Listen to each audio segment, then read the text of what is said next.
หนุ่มเมือง101พอเสร็จงานหนาหางานอื่นเสริมโดยเข้ากรุงเทพเสียงดวงตามเดิมได้งานร้องเพลงอยู่คาเฟ่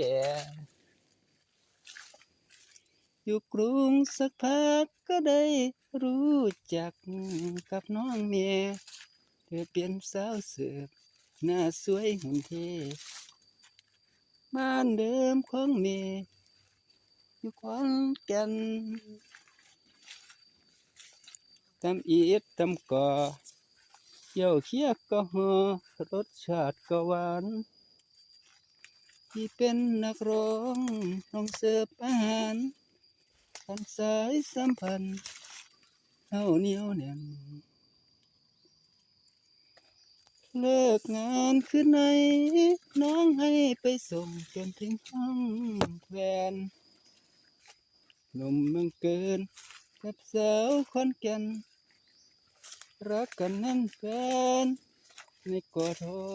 มได้ยินเมฆเกริ่นว่าเหนื่อยเหลือเกินยิ่งเสือยิ่งเซ็งจึงกู้เงินให้ไปเรียนร้องเพลงเพียง2-3 วันร้องรำได้ปลามีนักร้องใหม่ขึ้นร้องรับในอะไรเล่นคอเสียจังคนตั้งมารอไม่นานเลยนะก็ตกคิวว่าเฮ็ดคือบ่มีหรอกพี่น้องส่วนมียังเสิร์ฟความรักของเราไม่เศร้าไม่มองพอมีขยับขึ้นเป็นนักร้องเกี่ยวรักเราเอ่ยก็เลยกิ่วพอมีเปลี่ยนแผนเปลี่ยนแฟลตเปลี่ยนแฟนเปลี่ยนฟรอมเปลี่ยนทิวเป็นดาวคาเฟ่ร้องคืน100 คิวลืมคนติวเพลงให้ตอนเลิกงา